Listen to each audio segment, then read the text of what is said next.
ஆண்டவர் உங்களோடு இருப்பாராக.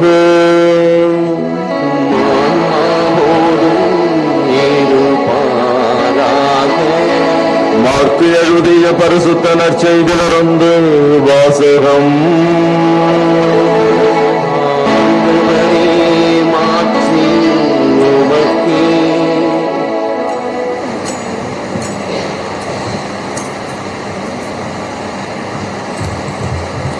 ஏழாம் அதிகாரம் 31 முதல் 37 வரை உள்ள இறைவார்த்தைகள். அக்காலத்தில் இயேசு தீர் பகுதியை விட்டு சீதோன் வழியாக சென்று தெக்கப்பொலி பகுதி நடுவே வந்து கலிலேய கடலை அடைந்தார். காது கேளாதவரும் திக்கி பேசுபவருமான ஒருவரை சிலர் அவரிடம் கொண்டு வந்து அவர் மீது கை வைத்து குணமாக்குமாறு அவரை வேண்டிக் கொண்டனர். இயேசு அவரை கூட்டத்திலிருந்து தனியே அழைத்து சென்று தன் விரல்களை அவர் காதுகளில் இட்டு உமிழ் நீரால் அவர் நாவை தொட்டார். பிறகு வானத்தை அண்ணாந்து பார்த்து பெருமூச்சு விட்டு அவரை நோக்கி எஃபத்தா, அதாவது திறக்கப்படு என்றார். உடனே அவருடைய காதுகள் திறக்கப்பட்டன, நாவும் கட்ட விழுந்தது. அவர் தெளிவாக பேசினார். இதை எவருக்கும் சொல்ல வேண்டாம் என்று அவர்களுக்கு அவர் கட்டளையிட்டார். அவரது கட்டளைக்கு நேர்மாறாக இன்னும் மிகுதியாய் அவர்கள் அதை அறிவித்து வந்தார்கள். அவர்கள் அளவு கடந்த வியப்பில் ஆழ்ந்தவர்களாய், இவர் எத்துணை நன்றாக யாவற்றையும் செய்து வருகிறார், காது கேளாதோர் கேட்கவும் பேச்சற்றோர் பேசவும் செய்கிறாரே என்று பேசிக்கொண்டார்கள். இது கிறிஸ்துவின் நற்செய்தி.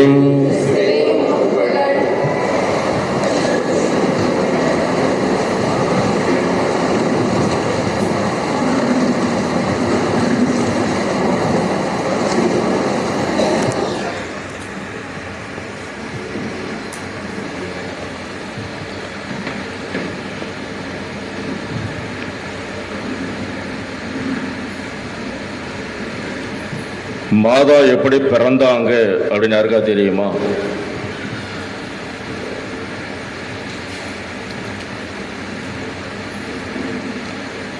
இத்தனை ஆண்டுகளா நாமெல்லாம் கிறிஸ்துவலா இருக்கிறோம், எப்படி மாதா பிறந்தாங்கன்னு தெரியாம வரும்.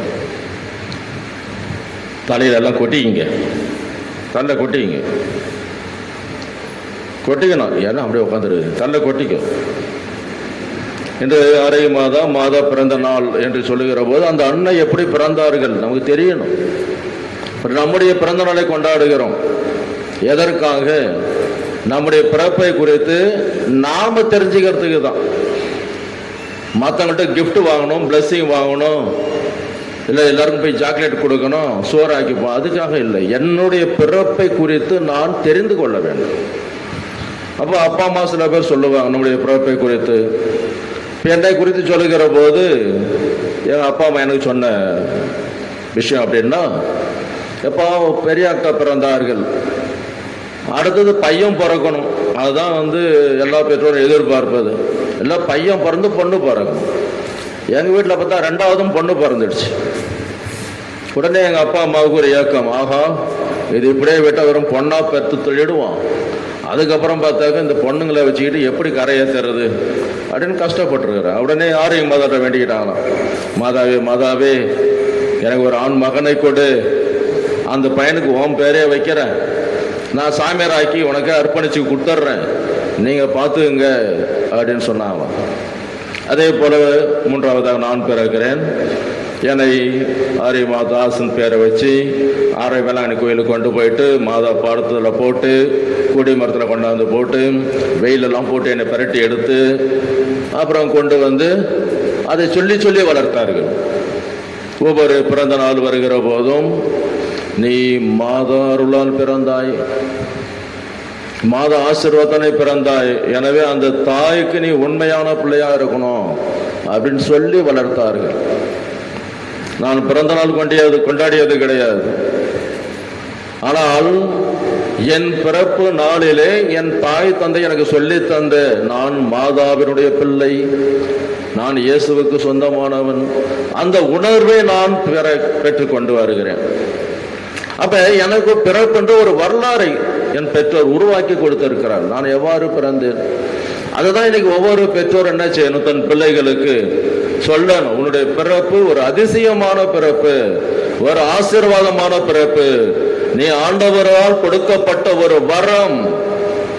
எனவே உன்னுடைய பிறப்பு எங்களுக்கு ஆசீர்வாதமாக இருக்கிறது என்று சொல்லி பிள்ளைகளை நாம் வளர்க்கிற போது அந்த பிள்ளைகள் நான் இயேசுவுக்கு சொந்தமானவன், நான் இன்னாருக்கு பெற்றோர் உங்க பெயரை சொல்லி அவருடைய மகன் நான், மகள் நான் என்று பெருமை அடைவார்கள். அதை தான் நம்முடைய பிறப்பு நமக்கு சுட்டி காட்டுகிறது. அதே போல் அன்னை மரியாளுடைய பிறப்பு என்று சொல்லுகிற போது நம்முடைய கிறிஸ்தவத்திலே விவிலியத்தில் அதை பற்றி எதுவும் சொல்லப்படவில்லை, அல்லது நம்முடைய விவிலிய பெரும் குருமார்கள் அல்லது அறிஞர்கள், விவிலிய பேராசிரியர்கள் யாரும் என்ன செய்யல, அவனுடைய பிறப்பை பற்றி யாரும் தெளிவா சொல்லல. எப்படி அன்னை பிறப்பை தெரிந்து கொள்வது அப்படின்னு பார்க்கிற போது குர்ஆன், இஸ்லாமிய வேத புத்தகம் குர்ஆனிலே அன்னையுடைய பிறப்பை பற்றி நல்லா அழகா சொல்லப்படுகிறது. நம்ம அதெல்லாம் புரிஞ்சுக்கணும், நமக்கு ஆச்சரியமான விஷயமும் கூட. அப்ப வேற ஒரு மதத்திலே சொல்லப்பட்ட ஒரு விஷயத்தை நம்முடைய மதத்திலே நாம தெரிஞ்சிக்காமல் இருக்கிறோம் என்பது நாம் குறித்து கொஞ்சம் வேதனைப்பட வேண்டியதுதான். சரி, இன்றைக்கு தெரிந்து கொள்ளுங்கள் எவ்வாறு அன்னை மரியாள் பிறந்தார் என்று. குர்ஆனில் சொல்லப்பட்ட பிரகாரம் பார்த்தீங்கன்னா, ஒரு இறைவனுக்கு பயந்து இறைவனை அதிகமாக நேசித்த ஒரு மனிதர், அவர் பேர் பக்கூத். ஞாபகம், ஒரு இறை அடியார், இறைவனுக்கு பயந்து வாழ்ந்த ஒரு விசுவாசி. அவருக்கு 2 பெண் பிள்ளைகள் பிறக்கிறார்கள். ஒருவர் பெயர் அண்ணா, இன்னொரு பெயர் இஸ்பா. நல்ல ஞாபகம் வச்சுக்கணும், 2 பெண் பிள்ளைகள். இந்த யூத குலத்திலே பார்த்தீங்கன்னாக்க முதல்ல எப்பவுமே ஆண் பிறந்தால்தான் அவர்களுக்கு அதிர்ஷ்டம், பெருமை. ஆனா எடுத்ததும் ஒரு பெண்ணு பிறந்துடுச்சு. சரி, அடுத்ததாவது ஆண் பிறக்கும்னு பார்த்தா அதுவும் பிறகுல, 2வதும் பொண்ணு பிறந்துடுச்சு. எனவே இந்த பக்குவத்துக்கு ஒரே வேதனை, கடவுளை பார்த்து அழுது அழுது ஜெபிக்கிறார். ஏன் இந்த சமுதாயத்தில் எனக்கு ஒரு பெரிய இழிவை கொடுத்து விட்டீர்கள், தலை குனிவு, எனக்கு அவமானம், 2 பெண் பிள்ளைகளை கொடுத்து என்னை அசிங்கப்படுத்திட்டீங்க ஆண்டவரே, என் பிறப்பை கேவலப்படுத்திட்டீங்க, எவ்வளவுலாம் பேசினார். அவர் கடவுளை பார்த்து அவர் கதறி அழுகிறார், எனக்கு ஒரு ஆண் மகனை கொடு. அப்பொழுது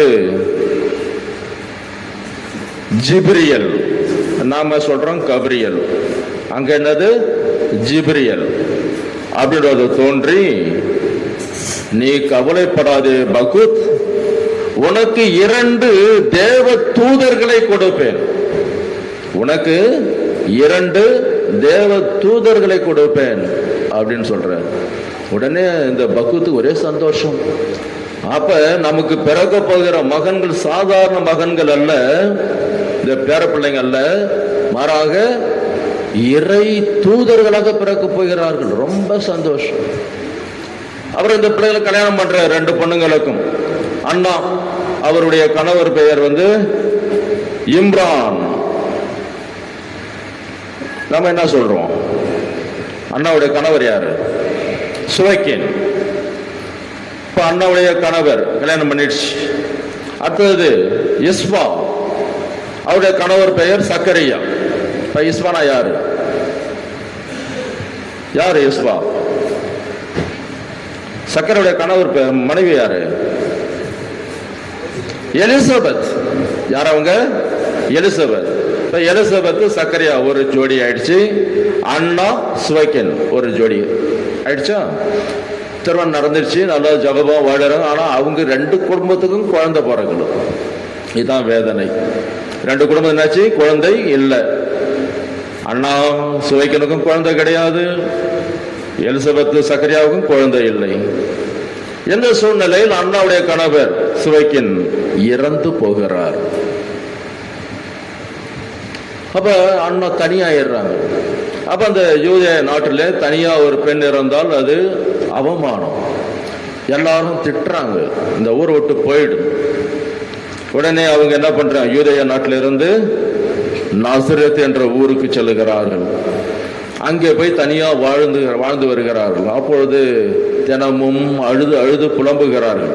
ஒரு நாள் அவங்க வீட்டு திண்ணையில அமர்ந்து அழுது கொண்டிருக்கிற போது எதிரே ஒரு மரம் இருக்கிறது. அந்த மரத்துல ஒரு குருவி கூடு கட்டி தன் குஞ்சுகளோடு விளையாடி கொண்டு இருக்கிறது. அதுக்கு உணவு ஊட்டுகிறது. இதை பார்த்த அண்ணாவுக்கு இன்னும் அழுகை அதிகமாச்சு. இந்த குருவிகளுக்கெல்லாம் குழந்தைய கொடுத்து அதுக்கெல்லாம் ஜாலியா இருக்குது, எனக்கு நீங்க குழந்தைய கொடுக்காம இப்படி என்னை அசிங்கப்படுத்திட்டீங்க ஆண்டவரே, என்னை மன வேதனைப்படுத்திட்டீங்க.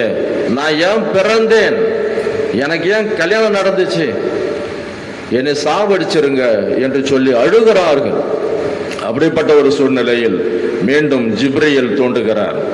தோன்றி சொல்றாரு, உனக்கு ஒரு ஆண்மகன் பிறப்பான், உனக்கு ஒரு ஆண்மகன் பிறப்பான், அவன் தேவ குழந்தை, தேவனுடைய குழந்தையாக அவன் இருப்பான் அப்படின்னு சொல்லி மறைஞ்சு போறாங்க. இப்ப பாருங்க, அண்ணா கணவர்களே செத்துட்டாரு, தனியா இருக்கிறாங்க. அவங்களுக்கு ஜிப்ரீல் சொல்றாரு, உனக்கு ஒரு குழந்தை தேவ மகன் பிறப்பான்னு சொல்றாரு. அதே போல அண்ணாவுக்கு குழந்தை பிறக்கிறது. யார் அந்த குழந்தை? யார் அந்த குழந்தை? அண்ணாமலை பிறந்த குழந்தை யாரு? அன்னை மரியாள். Praise the Lord, praise the Lord. அப்புறம் எலிசபெத் சக்கரியாவுக்கு அவர்களுக்கும் குழந்தை பிறக்கிறது. அந்த குழந்தை பேர் யாரு? யோவான் ஸ்நாபக அருளப்பர். 2 தேவதூதர்கள் பிறந்துட்டாங்களா? இப்ப அங்க நான் என்ன சொல்ல வரேன் அப்படின்னா, இந்த அண்ணாள் கணவர் இறந்து விட்டார், தனியாக இருக்கிறார்கள், அவர்களுக்கு குழந்தை பிறக்கிறது, தூய ஆவியால் பிறக்கிறார். அப்ப நம்ம வேத சொல்லுகிறோம், அன்னை ஜென்ம பாவம் இல்லாமல் பிறந்தார்கள் என்று. உண்மைதானே? ஆனால் இதை முன்னாடியே பார்த்தாச்சு. இஸ்லாம்ல குர்ஆன்ல ஏற்கனவே சொல்லிட்டாங்க, அன்னை மரியாள் ஜென்ம பாவம் இல்லாமல் பிறந்தார், மானிட உறவு இல்லாமல் தேவ தூய ஆவியால் அவர் பிறந்தார்கள். நாம அதெல்லாம் பார்க்கல. அன்னை மரியாளுடைய வாயிலிருந்து வந்த வார்த்தை, நானே அமல உற்பவம் என்று சொல்லுகிற போதுதான் திருச்சபை கண் விழித்துக் கொள்ளுகிறது. அப்போதுதான் அவருடைய பிறப்பை குறித்து திருச்சபை ஆராய்ச்சி பண்ணுகிறது. அப்ப குர்ஆன்ல இருந்து கதையை எடுக்கிறாங்க, ஓ இப்படிலாம் சொல்லப்பட்டிருக்கிறது என்று சொல்லி திருச்சபை திரும்ப அன்னை ஜென்ம பாவம் இல்லாமல் பிறந்தவர், நேற்றும் இன்றும் என்றும் கன்னி அப்படிங்கிற ஒரு விசுவாச பிரகடனத்தை பண்ணுகிறது. அன்புக்குரியவர்களே, இந்த தாய் இவருக்கு குழந்தை பிறக்கிறது. அன்னை மரியாளுக்கும் சுசேபருக்கும் குழந்தை பிறக்கிறது. எவ்வாறு பிறக்கிறது? தூய ஆவியால் பிறக்கிறார்கள். இயேசு பிறக்கிறார். பாருங்க, அன்னை மரியாளுடைய பிறப்பு மானிட உறவினால் வந்ததல்ல, தெய்வத்தால் தரப்பட்ட ஒரு ஆசீர்வாதம். அந்த அன்னை மரியாளுக்கு பிறக்கின்ற குழந்தை ஆண்டவர் இயேசு தூய ஆவியால் பிறந்த ஒரு குழந்தை. எனவே 2 பேருமே பாவ மாசு இல்லாமல் பிறந்திருக்கிறார்கள். எந்த ஒரு சூழ்நிலையில் தன்னுடைய பிறப்பை நாம் கொண்டாடுகிற போது இந்த பிறப்பின் வரலாறை நாம் தெரிந்திருக்க வேண்டும். எவ்வாறு அன்னையானவள் பாவ மாசு இல்லாமல் ஜென்ம பாவமே இல்லாமல் பிறந்தவர் என்பதை நாம் புரிந்து கொண்டால், என்ற இஸ்லாம் மதத்திலே அன்னை மரியாளை உயர்ந்த இடத்தில் வைத்து போற்றுகிறார்கள். அவர்கள் அன்னை மரியாளுக்கு என்று தனி சிறப்பு இடத்தை கொடுக்கிறார்கள். ஆனால் எல்லாம் தெரிந்த கிறிஸ்தவர்கள், நான் ரட்சிக்கப்பட்டேன், நான் முழுக்க ஞானஸ்நானம் வாங்கிட்டேன், மாதாலாம் சாதாரண பெண் என்று அநேக குடும்பங்கள் என்று வெளியே போயிட்டு இருக்கிறாங்க. பார்த்துட்டு இருக்கிறவங்க நம்மளுக்கு தெரியும் எவ்வளவு ஒரு அல்பமான பிறவிகள் அவர்கள் என்று நீங்கள் உணர வேண்டும்.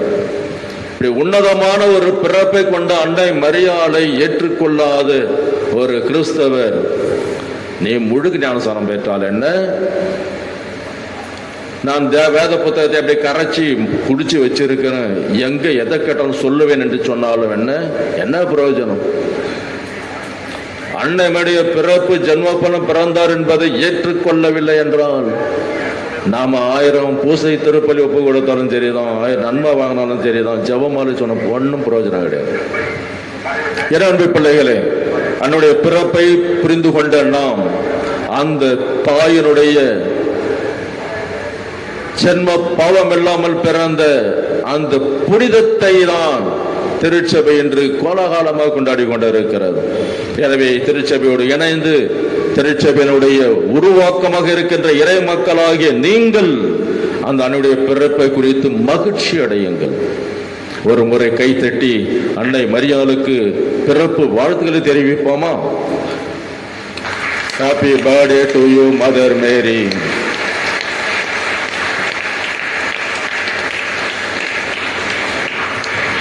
ஆமென்.